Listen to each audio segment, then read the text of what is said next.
According to the InterNACHI Home Inspection Standards of Practice, the home inspector shall inspect the heating system using normal operating controls. The inspector shall describe the location of the thermostat for the heating system, the energy source, and the heating method. The inspectors shall report as in need of correction any heating system that didn't operate, or if the heating system was inaccessible. Okay, we're going to start section 3.4, the heating portion of the inspection. On this particular house, we have a furnace.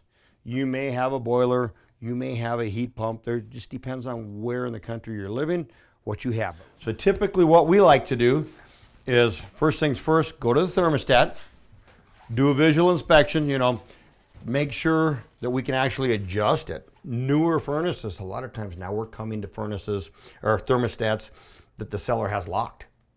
So part of our seller notice that we do before the inspection is asking them to unlock their thermostat so we can actually adjust things. If it is locked when you get here, you're not required to bypass it. Don't get in the habit of taking it off the wall and jump ring wires, things like that. Sometimes we'll ask the buyer's agent to call and see if the seller can unlock it with his phone. So this is a electronic. So we right now go to heat. We turn the heat on. Upstairs, we turn on the furnace. So we come down, it should be operational. This is a category 4 high efficiency furnace. We can tell that because we have plastic, flue, and combustion air. So it's a direct vent. This one happens to be a carrier. So now that it's running, we know the furnace is operational. So now we can start our inspection. What we do is we're going to turn off the disconnect. There's supposed to be a disconnect between the door and the furnace, and that's for safety. When we do that, then we'll take off the cover plate, put it in a safe location. At this point, we would start looking at our flue. Since this is a direct vent, we have a flue and we have our combustion air. So we have 2 pipes. These pipes are PVC. We're not code inspectors, but code does allow for PVC flue materials. Most of the the PVC manufacturers do not recommend its use as a vent product.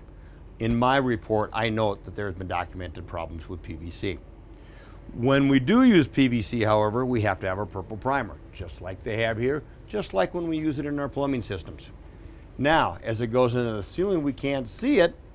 We will look to see where it discharges if it's a safe location, but we will also note portions of the furnace flue were not visible, accessible for inspection because they disappear.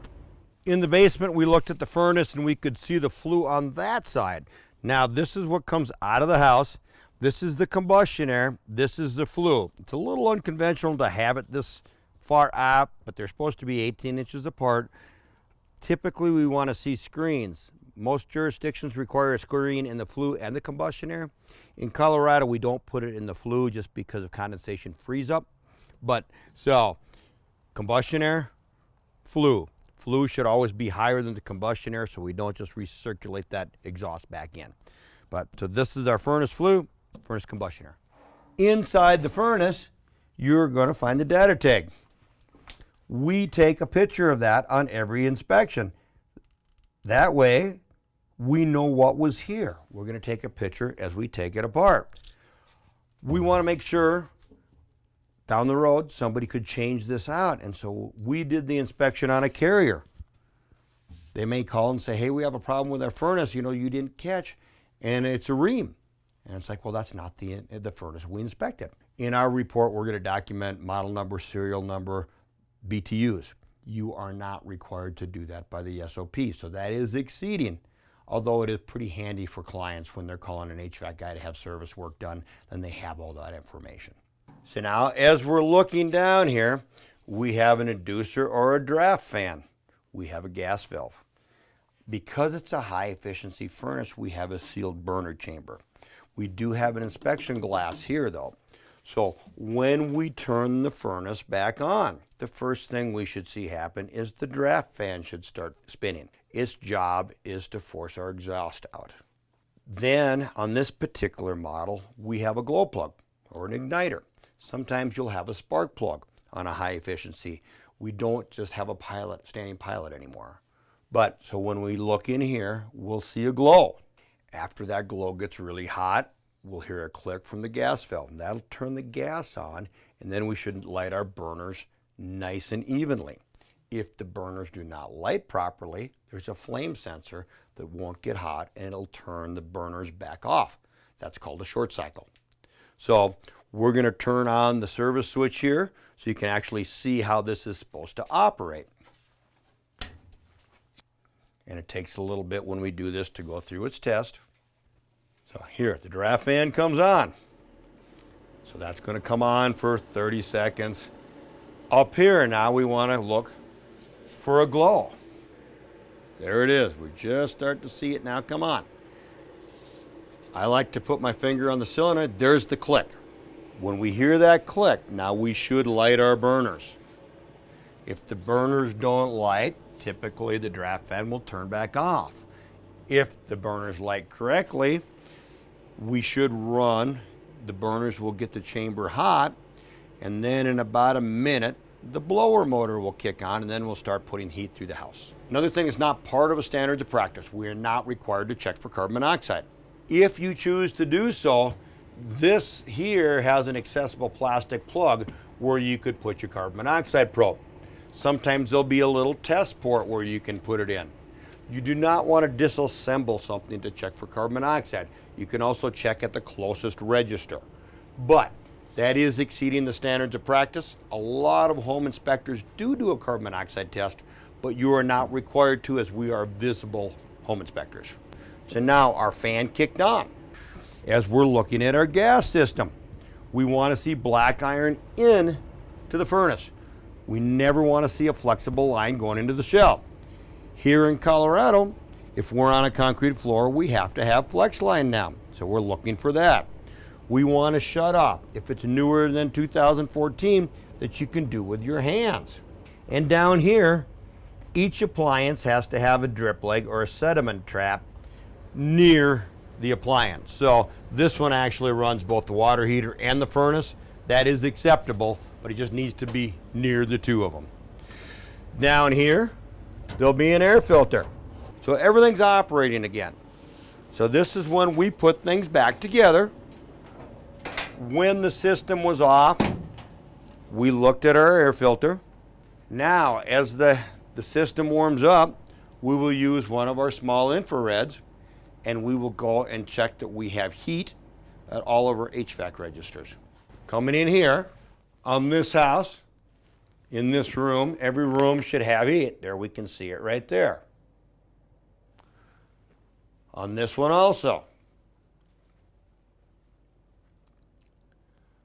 Now when we're looking for a basement, if it's a finished basement, we should have a return. So each level of the house has to have a return for the HVAC system to function properly. Again, coming in here, each room has to have a heat source.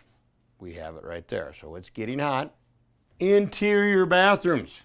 Most jurisdictions do not require interior space bathrooms to have a heat source. So you will find a lot of bathrooms that do not have heating. If it's on an exterior wall and there's no heat source, in cold climates we write it up because you can't have a freeze problem for the water lines. And now we would just go through the house and check all our registers. Okay, here's another one.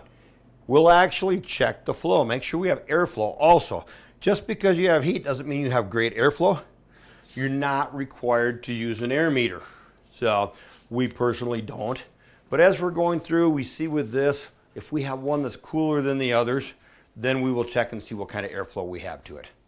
In this room, there's one right here. Again, we have nice airflow. There may be one in the back corner. Sometimes there's one by the window, but again, I'm not going to move a couch to try to find it. Here's our returns for this level of the house. This bathroom has one, so we're going to check it there. Bedrooms, we want a heat source in every bedroom. And again, usually they're located beneath the window. I'm not going to move the bed to find it. So the report's going to say, for your HVAC registers, were not visible, accessible for inspection due to the occupant's belongings. Now this brings up a good point.